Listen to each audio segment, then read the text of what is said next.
저는 미국 말씀해 주신 대로 사우스캐롤라이나에 있는 OM 국제 선교선 사역센터에서 둘로스 호프, 그다음에 로고스 호프 두 척의 선교선을 지원하는 사역을 감당하고 있는 박필훈 선교사입니다. 오늘 이렇게 제가 귀한 시간에 온 것 같습니다. 와 보니까 오늘 어와나 이렇게 메달도 받고 또 트로피도 받고 이런 모습이 너무 감동적이고요.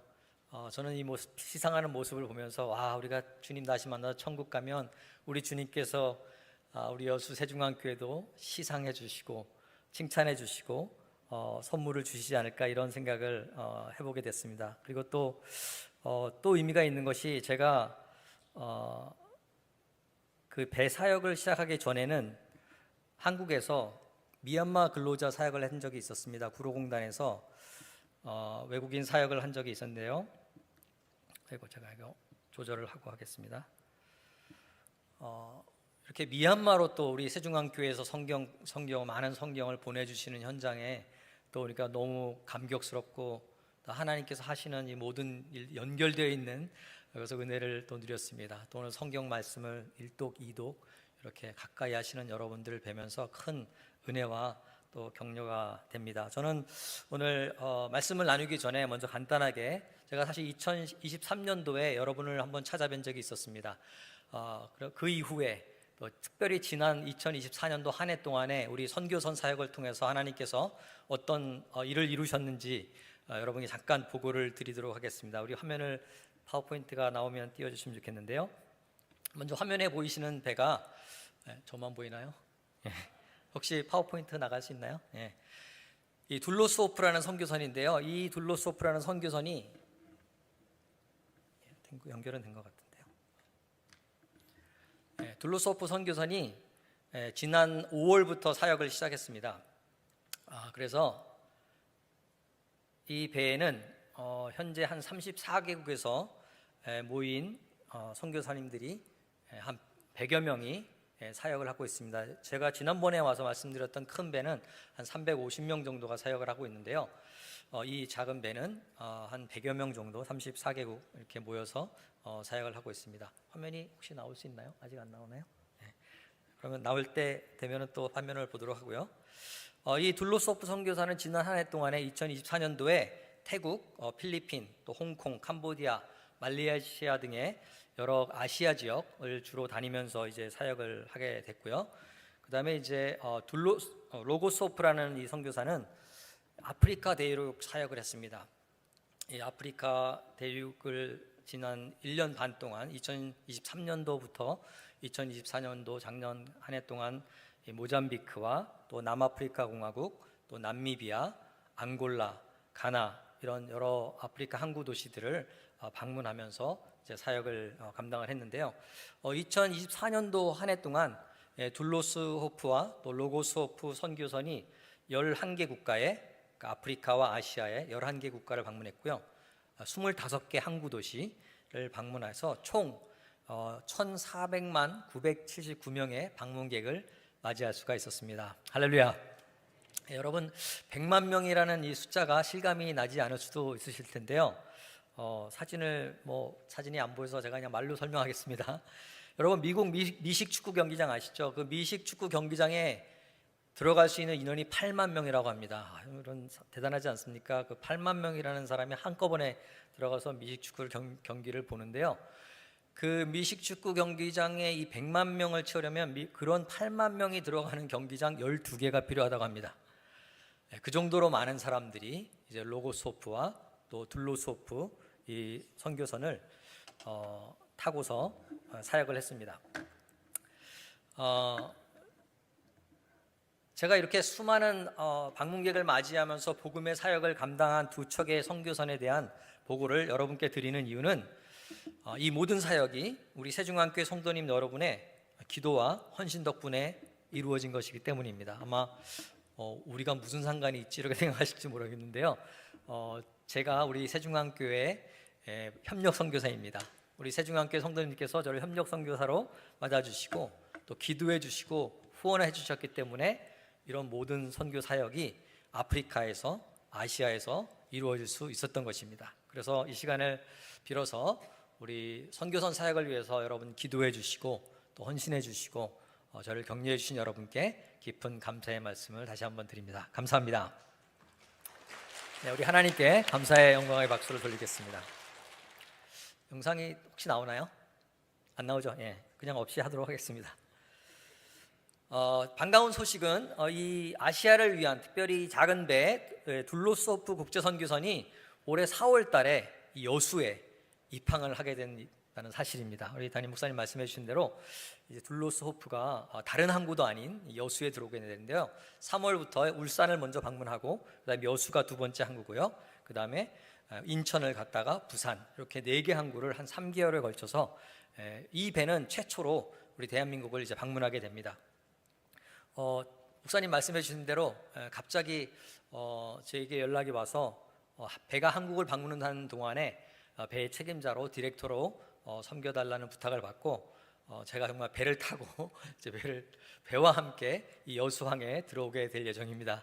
그래서 바라기는 우리 여수 세중항교회 성도님 여러분들을 배에서 또 여러분을 맞이할 수 있기를. 오늘은 여러분께서 저를 여기 세중항교회에 맞아주셨지만 이제 4월 달에 둘로스호프 선교선에서 여러분을 제가 환영할 수 있기를 바랍니다. 제가 기대하는 것은 우리 세종학교 성도님들이 선교선을 방문하셔서 이 선교라는 것이 이렇게 성경책을 들고 복음을 전하고 교회 개척을 하는 것만이 선교가 아니라 항해하는 항해사도 필요하고 기관사도 필요하고 또 배에서 빨래하는 사람도 필요하고 밥하는 사람, 설거지하는 사람도 있어야 선교가 돌아가는구나 라는 것을 확인하는 그런 시간이 되었으면 합니다.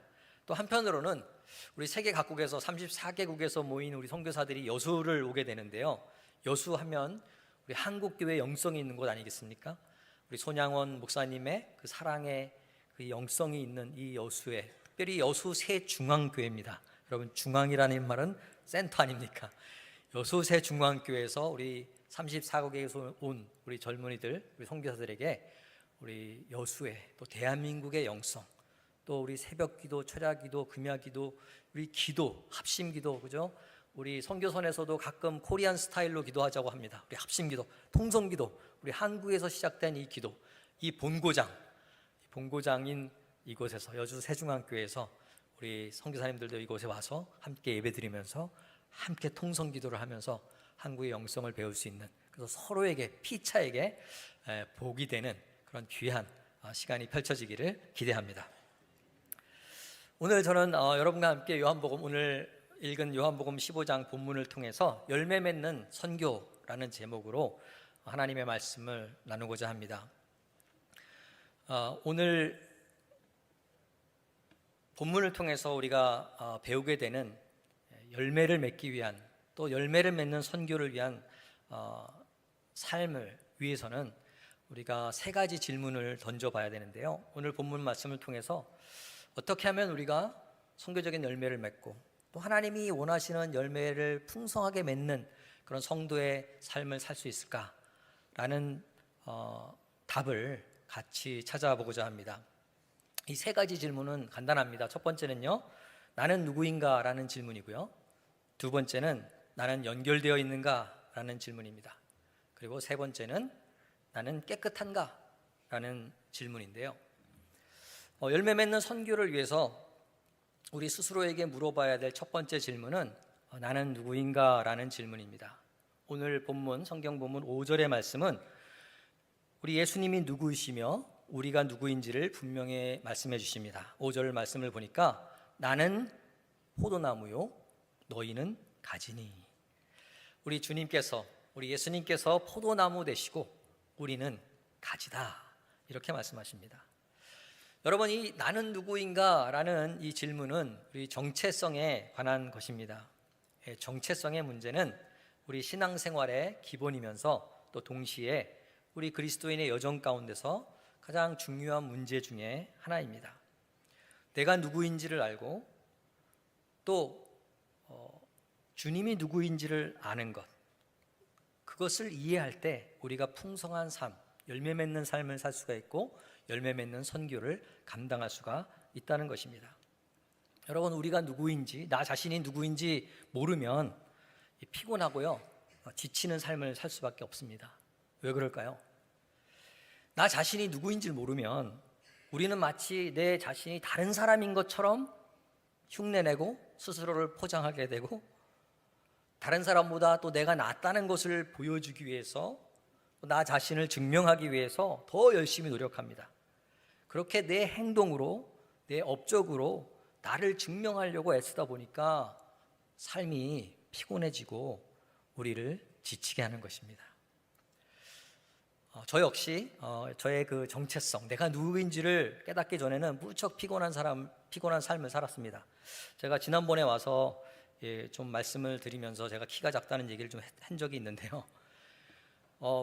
보시는 바와 같이 키가 작습니다. 그래서 키가 작기 때문에 여러 방법으로 제 자신을 증명하려고 애를 많이 썼습니다. 그래서 다른 사람들이 제 작은 키 때문에 나를 무시하지 않도록 나 자신을 증명하려고 엄청 열심히 살았습니다. 문제는 이제 그런 모습이 교회 안에서 신앙생활 하면서도 그런 모습이 나타나더라고요. 그래서 막 기타도 배우고요, 막 예배 찬양 인도도 막 하고 열심히 성경 공부도 해서 막 각종 봉사로 섬기고 이러면서 내가 그래도 괜찮은 신앙이라는 걸 증명하기 위해서 막 애를 썼어요. 여러분, 이게 뭐 나쁜 것은 아니죠. 이런 노력이 잘못됐다는 건 아닙니다만은 그 출발과 그 동기가 점검이 돼야 된다는 것입니다. 하나님 사랑해서 열심히 하는 게 아니라 나를 증명해 보이려고, 내가 괜찮은 신앙인이라는 것을 나타내 보이려고 열심히 막 봉사하고 섬겼다는 것이죠. 그러다가 제가 하나님의 은혜로 이제 1994년도에 로고스2라는 선교선을 이제 처음으로 타게 됩니다. 대학을 졸업하자마자 선교선을 타게 됐는데요, 이 로고스2 첫 번째 제가 탔던 배에서 이 정체성에 대한 답을 찾을 수가 있었습니다. 제가 이제 그 배에 처음에 승선해서 일을 시작했던 부서가 가판부서였습니다. 여러분, 저는 이 배를 타기 전에는 가판부서가 뭐 하는지도 몰랐습니다. 제가 고향이 충북입니다. 이 바다하고 전혀 여수 출신이 배를 탔다 그러면 좀 이해가 되지 않습니까? 근데 충북에서 이렇게 바다하고 전혀 상관이 없는 제가 배를 탔으니 오죽하겠습니까? 그래서 가판을 가니까 이게 뭐 항해하는 법도 배우고요, 뭐 녹도 떨어내고 페인트도 칠하고 막 그렇게 9개월을 지냈어요. 그렇게 가판에서의 생활을 잘 마치고 그 다음으로 부서로 발령이 났는데, 그 발령이 난 부서가 어딘지 아십니까? 클리닝 팀이었습니다. 영어로 하니까 좀 그래도 그럴듯한데요, 한국말로 번역하면 뭡니까? 청소부서예요. 제가 사실 이 선교선을 타기 전에는 이런 낭만적인 이 배에 내가 선교선을 타면 이런 아마 삶을 살지 않을까, 이런 꿈을 꿨습니다. 동터오는 그 이른 아침에 가판으로 성경책을 탁 들고 나가 동이 터오르는 해를 바라보며 시편 말씀을 펴고 할렐루야 내 영혼이 주를 찬양하나이다 뭐 이러면서 선교선의 하루를 시작하리라 뭐 이러면서 갔는데요, 실제 모습은 어땠는지 아십니까? 이 청소부서는, 다른 부서는 아침 8시에 일을 시작하는데 청소부서는 아침 6시에 새벽같이 일어나서 다른 사람이 출근하기 전에 화장실 청소, 샤워실 청소부터 해야 됩니다. 그래서 아침에 동트는 새벽에 일어나 가파로로 나가 하나님 말씀을 펴는 것이 아니라 일어나자마자 눈 부비면서 각종 세제, 청소용구 챙겨서 화장실로, 샤워실로 가서 청소하는 게 일상이었습니다. 여러분, 이것도 청소당번 돌아와서 뭐 일주일에 한 번 하는 게 아니고요, 매일 6개월 동안 매일같이 화장실 청소를 했습니다. 매일같이 이렇게 진행되는 화장실 청소를 통해서 하나님께서 제 깨우침을 주셨는데요, 그 깨우침은 이것이었습니다. 내가 하는 일이 나를 결정짓는 것이 아니라 내가 누구인가가 내가 하는 일을 결정짓는다는 것입니다. 다시 말해서 나의 행동이 나의 정체성을 주는 것이 아니라 나의 정체성, 즉 내가 누구인가 하는 것이 내가 하는 일에 의미를 부여한다는 사실입니다. 쉽게 설명을 하겠습니다. 여러분 직장에서 직장 상사, 여러분 학교에서 학교 선생님이 화장실 청소하는 모습을 봤어요. 그럼 여러분 뭐라고 하십니까? 화장실 청소하니까 막 우습게 봅니까? 아니죠. 오히려 반대로 생각을 합니다. 와, 우리 직장 상사께서 손수 화장실을 다 청소하시다니, 아니 우리 선생님이 우리 안 시키시고 직접 다 화장실을 청소하시네. 서번트 리더십, 종의 리더십 하면서 어떻게 합니까? 더 그분을 존경하게 된다는 것이죠. 왜 그렇습니까?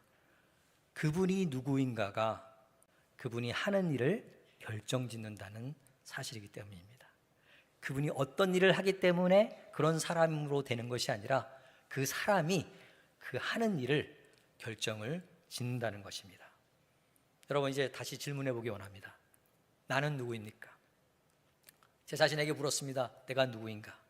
나는 2000년 전에 예수께서 십자가에 죽으심으로 보혈을 흘리심으로 나를 하나님의 자녀로 삼아주셨다.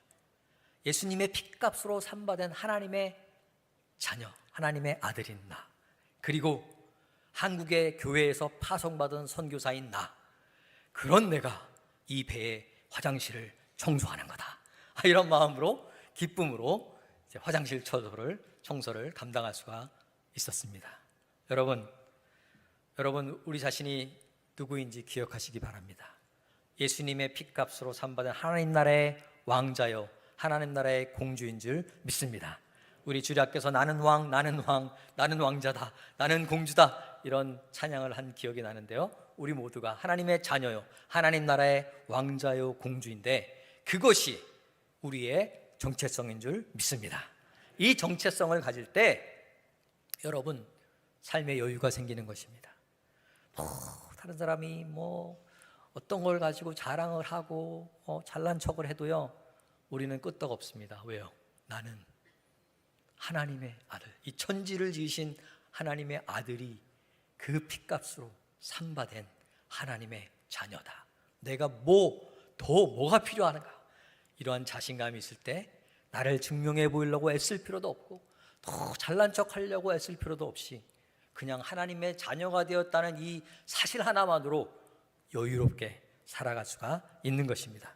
바라기는 우리 새중앙교회 성도님 여러분들은 이런 여유, 하나님의 자녀가 되었다는 이 사실 하나만 든든히 붙잡고 여유 있게 다른 사람을 품어주시는 성도님 여러분 되시기를 주님의 이름으로 축복합니다. 오늘 본문은 계속해서 말씀하십니다. 나는 포도나무요, 너희는 가지니. 우리가 하나님의 자녀된 것이 1차적인 정체성이라면 두 번째는 우리는 가지라는 것입니다. 우리 예수님께서 포도나무가 되시고 우리는 그 포도나무에 붙어있는 가지라는 것입니다. 포도나무 되시는 예수 그리스도는 모든 것의 근원이 되시는 것입니다. 그리고 하나님의 자녀된 우리는 그 포도나무로부터 모든 것을 공급받아 열매 맺는 삶을, 열매 맺는 선교를 감당할 수가 있다는 것입니다. 자, 여기서 이제 두 번째 질문을 우리가 해야 되는 것이죠.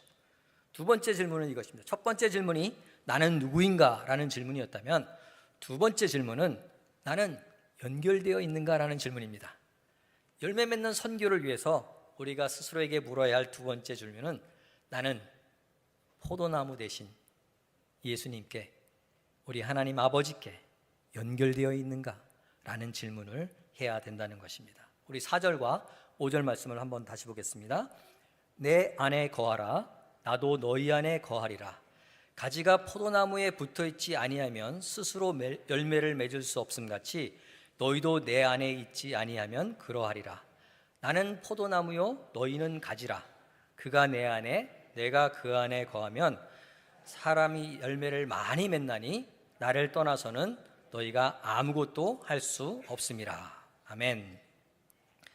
4절에서는 어떤 가지도 스스로 열매를 맺을 수 없다고 분명히 말씀하시고요, 5절은 더 강력하게 말씀하십니다. 나를 떠나서는 너희가 뭘 할 수 있다고요? 아무것도 할 수 없음이라 라고 말씀하십니다. 요점은 우리 삶에서 열매를 맺으려면, 열매 맺는 선교를 감당하려면 예수 그리스도와 연결되어야 한다는 것입니다. 끊임없이 우리는 이 질문을 해야 됩니다. 나는 포도나무 되신 주님과 연결되어 있는가? 여러분, 저는 수년 전에 아프리카의 이디오피아라는 나라를 방문한 적이 있었습니다. 그 이디오피아의 수도가 아디스아바바라는 곳인데요, 거기에 선교사님을 뵈러 방문했다가 그 SIM이라는 선교단체의 그 게스트하우스 숙소에 이제 머물게 되었습니다. 이게 오래된 이 선교단체 역사가 깊어서 그런지 정말 오래된 아주 그 운치 있는 그런 2층 건물이 이 숙소였는데요, 그 숙소의 1층에는 편안한 소파도 있고요, 벽난로도 있는 아주 좋은 곳이었습니다. 근데 결정적으로 그 1층이 중요했던 이유는 그 소파가 있는 그 1층 응접실에는 와이파이가 터지는 곳이었습니다. 근데 제 방, 숙소인 2층의 침실 2층 방에는 이 와이파이가 안 되는 거예요. 그래서 제가 1층에서 이제 메일도 보내고 또 뭐 인터넷 체크도 하고 이렇게 해서 이제 숙소로 제 방으로 올라갔는데요. 올라가니까 이메일 또 안 보낸 게 생각이 나는 거예요. 그래서 또 다시 챙겨가지고 밑으로 내려왔습니다. 내려서 다시 이제 이메일을 보내고 이제 방으로 올라갔습니다. 방으로 올라가 또 이거 안 보냈구나 생각이 나는 거예요. 그래서 어떻게 했겠습니까? 또 내려왔죠. 이렇게 한 서너 번을 왔다 갔다 하다가 제가 이제 이런 생각을 하기 시작했습니다. 혹시 이 2층 이 침실에서도 혹시 와이파이가 터지지 않을까 하면서 이제 시그널을 찾기 시작해. 혹시 이렇게 문 쪽에 가까이 되면 되지 않을까? 그러면 굳이 내려가지 않아도 여기서 이메일을 보낼 수 있는데 하면서 막 찾기 시작합니다. 이쪽으로 가보고 저쪽으로 가보다. 이렇게 하다가 문득 제가 깨달았습니다. 내가 언제 이렇게 하나님과 연결되었는지를 확인하고 애쓴 적이 있었을까? 이런 질문을 갑자기 하게 된 것이에요. 마치 그때 제 모습이 시편의 42편에 있는 목마른 사슴이 시냇물을 찾아 헤매이듯이 내 영혼 간절히 와이파이 시그널을 찾아 헤매나이다. 주님을 찾는 것이 아니라 내 영혼 간절히 목마른 사슴처럼 주님을 찾는 것이 아니라 와이파이 시그널을 찾는 제 모습을 보면서 주님 앞에 회개를 드렸던 기억이 났습니다. 곰곰이 생각해 보니까 어디를 가든지 제일 먼저 점검하는 게 뭡니까? 와이파이 패스워드. 그죠? 와이파이 시그널과 패스워드를 확인하는 게 제일 먼저 하는 일이었더라고요. 하나님과의 연결을 점검하기 전에 인터넷을 먼저 찾는 제 모습을 발견하고 회개를 했다는 것입니다. 여러분, 물론 인터넷과 연결되는 것은 중요합니다. 연결돼야 다운로드 받고 업로드 받고 그죠? 할 수가 있죠. 그러나 여러분, 그렇다면 우리가 주님과 연결되는 것, 주님과 온라인 되는 상태가 얼마나 더 중요하겠습니까? 주님과 연결되어 있을 때 내 마음대로가 아닌 성령이 이끄시는 삶, 열매 맺는 선교적인 삶을 살 수가 있는 것입니다. 여러분, 우리 세중앙교회 성도님 여러분은 어디를 가든지 제일 먼저 와이파이 패스워드를 찾는 것이 아니라 내가 포도나무 되신 주님과 연결되어 있는가를 먼저 점검하시는 우리 성도님 되시기를 주님의 이름으로 부탁을 드립니다. 열매 맺는 선교를 위한 마지막 세 번째 질문은 이것입니다. 나는 깨끗한가? 오늘 본문 2절 말씀을 한번 보겠습니다. 2절 말씀 보니까 무릇 내게 붙어 있어 열매를 맺지 아니하는 가지는 아버지께서 그것을 제거해 버리시고 무릇 열매를 맺는 가지는 더 열매를 맺게 하려 하여 그것을 깨끗하게 하시느니라. 그리스도 안에서의 정체성 그리고 주님과의 연결, 이것은 선교적인 삶의 출발입니다. 그렇다면 세 번째 이 나는 깨끗한가라는 질문은 열매 맺는 선교적인 삶의 능력에 관한 말씀인 것입니다. 우리 모두는 열매를 맺을 뿐만 아니라 능력이 넘치는 힘이 있는 그리스도인의 삶, 힘이 있는 선교적인 삶을 살기 원합니다. 그런데 여러분, 우리는 이 능력, 이 힘이 어떤 전략적인 계획이나 또 프로젝트, 어떤 훈련 이런 데서 온다고 생각할 수가 있습니다만, 오늘 성경 본문은 능력은 그런 어떤 전략이나 훈련에서 오는 것이 아니라 깨끗함, 거룩함에서 나온다고 말씀해 주십니다. 그리스도인의 능력은 거룩함, 정결함, 순결함에서 비롯되는 것입니다. 주 안에서 깨끗한 삶, 거룩한 삶에서 능력이 나타나는 것입니다. 우리 하나님께서는 이렇게 말씀하십니다. 내가 거룩하니 너희도 거룩하다, 거룩하라. 이렇게 말씀하고 계십니다. 여러분, 능력 있는 삶을 살려면요, 주님 앞에서 깨끗하고 거룩해야 한다는 것입니다. 여러분, 거룩이 무슨 뜻입니까? 이 거룩이란 뜻은 구별되었다, 이런 의미를 가지고 있습니다. 그럼 질문 하나 드리겠습니다. 여러분이 가지고 있는 물건 중에서 가장 거룩한 것이 무엇일까요? 여러분이 소유하시는 물건 중에 가장 거룩한 물건은 아마도 여러분의 칫솔이 아닐까 생각을 해봅니다. 왜 칫솔이 거룩할까요? 혹시 여러분 가운데 이 칫솔을 여러분 배우자나 여러분 자녀와 같이 공용으로 사용하는 분들 계십니까? 아무리 친하고 내가 아무리 사랑할지라도 그렇다고 칫솔까지 공유하지는 않습니다. 이 칫솔은 어떻습니까? 오직 나만을 위해서 구별된, 다른 어떤 사람도 쓸 수 없는 거룩한 것이 칫솔인 것이죠. 거룩의 의미를 이해가 되시죠? 거룩은 구별되었다는 뜻인데, 칫솔이 나만을 위해서 존재하는 것처럼 우리가 하나님께 거룩한다는 뜻은 하나님만을 위해서만 우리를 드려야 한다는 것입니다. 오늘은 이 신을 경배하고 내일은 저 신, 그리고 다음 날 하나님, 이게 아니라는 것입니다. 오직 주님만을, 오직 예수님만을, 오직 하나님 한 분께만 나의 삶이 구별되어 깨끗하게 드리는 삶이 거룩한 삶이고 정결한 삶이고 능력 있는 삶이 거기서 비롯된다는 것입니다. 바라기는 우리 세종함께 성도님 여러분들은 오직 하나님 한 분께만 구별되어서 깨끗한 신부로 준비되시기를 주님의 이름으로 부탁을 드립니다.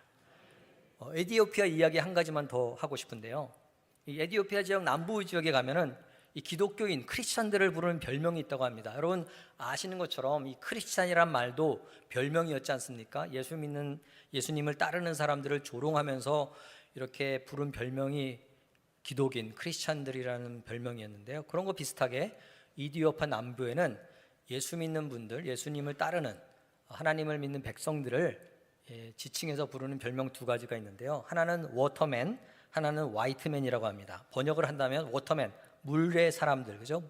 물의 사람들이고요, 두 번째 화이트맨은 하얀 사람들, 하얀색의 사람들, 이런 뜻인데, 왜 이 이디오피아의 예수님을 따르는 사람들을 이렇게 흰 색깔의 사람들, 또 뭐 물의 사람들 이렇게 부르나 알아보니까, 이 교회 다니는 사람들이 주일날 깨끗하게 하얀 옷을 차려입고 교회 가서 예배 드리는 모습을 보면서, 저 사람들은 하얀 옷 입는 사람, 주일날 하얀 옷 입고 교회 가서 예배 드리는, 우리 성가대 하얀 가운 입으셨잖아요. 깨끗하게 차려입고 하나님께 예배하는 사람들, 그래서 화이트맨이라고 별명을 부른다는 거예요. 두 번째, 그럼 워터맨, 물의 사람들은 뭐냐? 이 사람들은 술 안 마시고 물만 마시는 사람들, 그래가지고 물의 사람들이라 워터맨이라고 부른다는 거예요.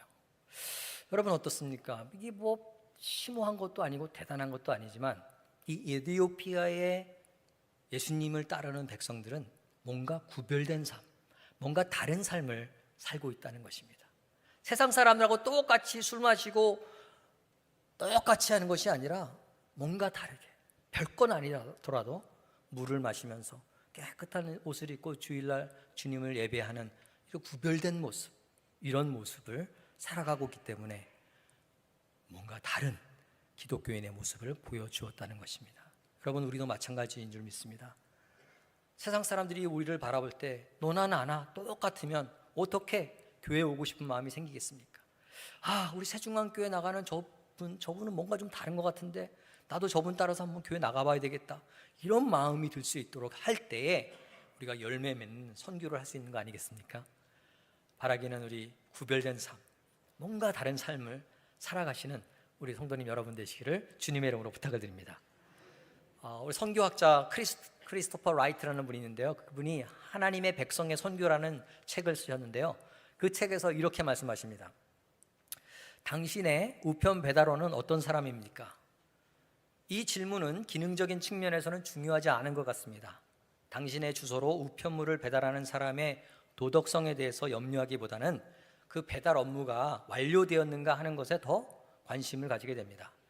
그 배달원이 전날 밤에 아내를 속였을지 모르지만 다음날 아침 내가 우편물을 안전하게 받는 한, 소포가 나에게 도착하는 한, 그것은 당신에게 중요하지 않습니다. 자, 그렇지 않습니까, 여러분? 우편 배달부가, 여러분 뭐 요즘에 딜리버리 서비스가, 배달 서비스가 얼마나 많습니까? 뭐 배달원이 착한 사람인지 나쁜 사람인지 중요하지가 않아요. 그 사람이 내 배달물을 우리 집안 문 앞에 잘 배달하면 그걸로 그 사람이 할 일은 끝난 거예요. 그죠? 그런데 여러분, 우리는 그런 배달원으로 불려진 것이 아니라는 사실입니다. 우리는 이 하나님의 말씀에 성경을 보내는 배달원으로 불러진 것이 아니라 그냥 이렇게 성경을 미얀마로 보내면 끝나는 게 아니고요. 하나님은 우리를 성경의 사람으로 부르셨다는 거예요. 복음의 사람으로, 하나님의 말씀의 대사로, 진리의 대사로 부르셨다는 사실입니다. 여러분, 우리는 누구라고요? 우리는 배달원이 아니라 대사라는 사실입니다.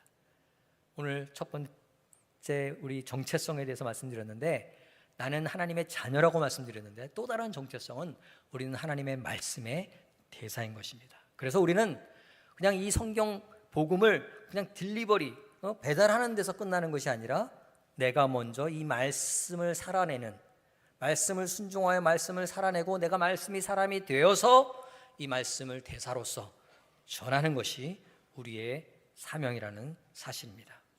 그러기 위해서는 오늘 본문이 말씀하신 것처럼 깨끗한 가지가 되어서 정결한 모습으로, 구별된 모습으로, 뭔가 다른 모습으로 복음의 삶을, 하나님의 말씀의 삶을 살아내야 한다는 것입니다. 성경은 계속해서 더 열매를 맺으려면 가지치기를 해야 한다고 말씀합니다. 더 풍성한 열매를 맺으려면 우리에게서 죄악된 욕망과 정결치 못한 모든 것을 가지치게 하고 잘라내야 한다는 것입니다. 제가 오래전에 배를 타고 포르투갈과 스페인을 다녀온 적이 있습니다. 포르투갈, 스페인 하면 여러분 유명한 게 뭔지 아십니까? 와인입니다. 포도 농장입니다. 그래서 제가 포도 농장을 방문하게 되었는데요. 이 포도나무를 보고 깜짝 놀랐습니다. 제가 우리나라 포도나무를 좀 봤는데, 우리나라 포도나무는 이 굵기가 이렇게 이 정도 돼서, 이렇게 키가 한 이 정도 돼서 거기서 잔가지가 나와서 이제 많은 열매를 맺히게 되죠. 근데 제가 스페인과 포르투갈에서 본 포도나무는 키가 그렇게 크지 않더라고요. 키가 너무 작은데 대신에 이 포도나무 밑둥이 이만합니다. 이 큰 밑둥에서 이제 이 정도 낮은 키에서 이제 많은 수많은 가지들이 흩어나와서 풍성한 포도 열매를 맺는 것을 보게 됐습니다. 제가 그 두꺼운 그 포도나무 그 원줄기를 보면서, 저 포도나무가 저 정도로 두꺼워질 때까지 얼마나 많은 가지들이 떨어져 나갔을까. 처지고 가지치기 하고 또 가지치기 당하고 열매 맺는 가지만 이제 쫙 남아있다는 것이죠. 여러분, 우리도 이런 과정을 거쳐야 하는 줄 믿습니다. 주님이 기뻐하시지 않는 것이라면 그 어떤 것이라도 과감하게 가지치기 할 수 있기를 바랍니다. 주님 앞에서 깨끗한 가지가 되시기를 바랍니다. 여러분, 죄를 멀리 하시기 바랍니다. 죄는 여러분이 생각하는 것보다 더 많은 대가를 지불하게 하고 여러분이 생각하는 것보다 더 멀리 끌고 간다는 사실을 잊지 마시기 바랍니다. 크리스찬으로서, 성도로서 선교적인 영향력을 주는 삶, 열매를 풍성하게 맺는 삶을 살고 싶은데 왜 안 될까 고민하는 분들이 있다면 오늘 이 말씀을 깊이 묵상하시기 바랍니다. 그리고 깨끗한 삶을 향해 나아가시기 바랍니다. 우리가 기독교인으로서 무력하다고 느껴질 때, 성령이 이끄시는 삶을 살지 못하는 것처럼 느껴질 때마다 이 질문을 하시기 바랍니다. 나는 깨끗한가? 내가 잘라내야 할 가지는 무엇인가? 나는 하나님의 거룩한 백성으로 정결하게 살고 있는가? 이 질문을 하나님 앞에 던지시기 바랍니다. 이 말씀을 마무리하겠습니다. 말씀을 마무리하면서 제가 선교선 배를 제가 이제 4척을 탔습니다. 로고스2라는 배를 타고요. 또 둘로스라는 배를 4년 반 가족과 함께 탔고요. 그 다음에 둘로스를 이렇게 탔고요. 또 로고스오프라는 배를 3년간 탔고 또 이 둘로스오프 이제 1개월 동안 싱가포르에 탔고 이제 3개월 동안 또 타게 될 예정인데요. 한 10여 년 넘게 배에서 생활하면서 배웠던 한 가지를 여러분과 나누고 싶은데요. 제가 말씀드린 대로 첫 번째 배에 타가지고 갑판 부서에서 일을 하게 됐는데, 저는 이 배를 타면은 이 선장님이 배를 운전하는 줄 알았어요. 근데 배를 타보니까 선장님은 배를 운전하시지 않고 선장님하고 항해사분들이 이렇게 지시를 내려주시고, 그러면 이제 저 같은 가판원이 이 조타를 하면서 이제 항해를 하는 거예요. 그래서 저도 이제 가판 승무원이 돼서 이제 항해를 하게 됐는데, 왜냐하면 여러분 항해가 뭐 길게는 짧게는 하루 이틀 항해도 있지만요, 대서양을 건널 때는 14일 동안 항해를 했습니다. 여러분 14일 동안 항해를 한다고 생각해보세요. 일어나도 바다, 다음 날도 바다, 어제도 바다, 오늘도 바다, 내일도 바다예요. 그 망망대해 계속 하는데 선장님이 어떻게 혼자 계속 하십니까? 그죠? 그러니까 4시간씩 돌아가면서 이제 그냥 저희 같은 사람이 배워서 하는 거예요. 여러분도 하실 수 있습니다. 제가 오늘 어떻게 배를 운전하는지를 알려드리려고 해요. 여러분, 이 배는요, 우리가 자동차 운전하는 것처럼 이렇게 뭐 신호등 보면서 줄 보면서 이렇게 가는 게 아니에요. 그럼 어떻게 하냐? 바다에 나가면 여러분 뭐 신호등도 없잖아요. 하얀 선도 없어요. 노란 선도 없고요. 그죠? 그냥 망망대해입니다. 그럼 도대체 어떻게 이 배가 가냐? 어디로 어떻게 알고 가냐? 자, 배에 이렇게 좋다 하는 그 바로 앞에 뭐가 있냐면요, 큰 나침반이 있습니다. 그 나침반을 보면서 각도를 따라서 이제 항해를 하게 돼요. 예를 들어서 우리 남쪽으로 항해를 해야 되겠다. 그러면 그 나침반이 180도를 가르치게 하면서 가면 되고요. 북쪽으로 가야겠다 하면 0도, 그죠? 90도, 180도 이렇게 각도 360도 그 각도를 보면서 그걸 유지하면서 가는 거예요. 그래서 이제 항해 도면을 보면요, 항해 도면에 이렇게 남쪽으로 항해를 한다. 이번 항해가 그러면 이렇게 직선으로 쫙 그어져 있습니다. 남쪽으로 며칠 동안 항해를 해야 된다. 그래서 이제 그걸 따라서 이제 항해를 하게 되는데, 실제로 이제 항해를 하다 보면요, 제가 이제 그 항해를 하다 보면 제가 이렇게 몰고 가는 배의 궤적이 GPS 그 컴퓨터의 화면으로 쫙 나타납니다. 어떻게 가는지. 그래서 이 항해 도면도에는요, 이 직선으로 쫙 돼 있습니다만은 제가 항해한 그 궤적을 보면 이리로 갔다 저리로 갔다 뒤로 갔다 앞으로 갔다, 이거 뭐 난리도 아닙니다. 이게 그도 그럴 것이 막 이렇게 180도를 유지하고 남쪽으로 가려고 하다 보면요, 이게 뭐 파도가 막 치지 않습니까? 아마 이쪽으로 밀려가요. 그러면 178도, 176도 막 가요. 그러면 또 빨리 돌려가지고 180도를 잡아놔요. 딱 잡아놓으면 또 옆에서 아유 고생한다, 커피 한 잔 마시라래요.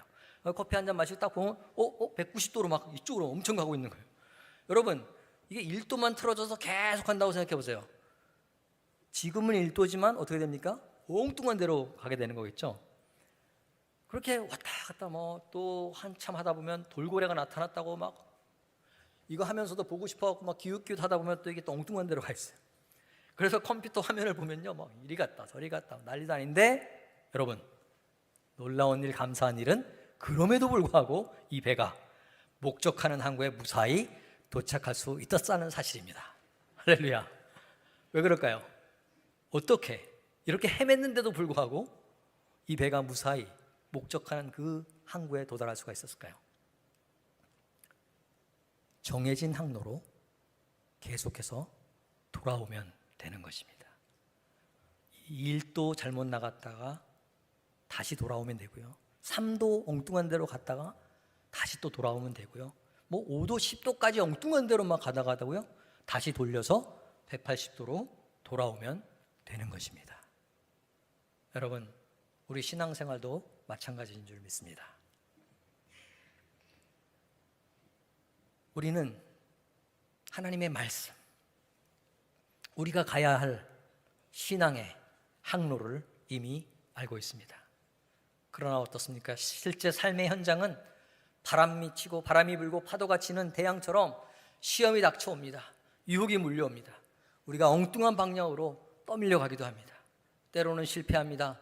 좌절합니다. 죄도 짓습니다. 그러나 여러분, 그럴 때 우리가 해야 될 일은 우리의 나침판이 되시며 우리의 항로가 되시는 예수 그리스도께 회개하고 돌아오면 되는 것입니다. 다시 돌아오고 또 돌아오고 또다시 돌아오면 되는 것입니다. 매 주일마다 우리 세중앙교회 주일 예배를 통해서 강정민 목사님을 통해서 선포되는 말씀 가운데로 돌아오고 또 돌아오고 또 돌아오면 주님이 계획하신 소망의 항구에 우리 모두가 도달할 수 있는 줄 믿습니다. 오늘 저는 여러분과 함께 요한복음 15장을 통해서 열매 맺는 선교를 위해서 물어야 할 세 가지 질문을 생각해 보았습니다. 저는 이 세 가지 질문이 오늘 이 시간 우리의 기도의 제목이 되었으면 좋겠습니다. 또 둘로스호프 선교선이 한국 방문, 특별히 여수를 이제 방문하게 되는데 우리 여수 세중앙교회가 중심이 되어서 귀하게 쓰임받기를 또 기도하기를 원합니다. 그래서 정말 하나님이 우리 여수 세중앙교회를 칭찬하시고 오늘 어와나 시상식이 있었던 것처럼 우리 주님 다시 만날 때 우리 주님으로부터 트로피를 받고 메달을 받고 박수를 받으며 함께 기뻐하는 그날을 향해서 함께 나아가시는 세중앙교회 여러분 또 우리 선교선 사역이 되기를 주님의 이름으로 축복합니다.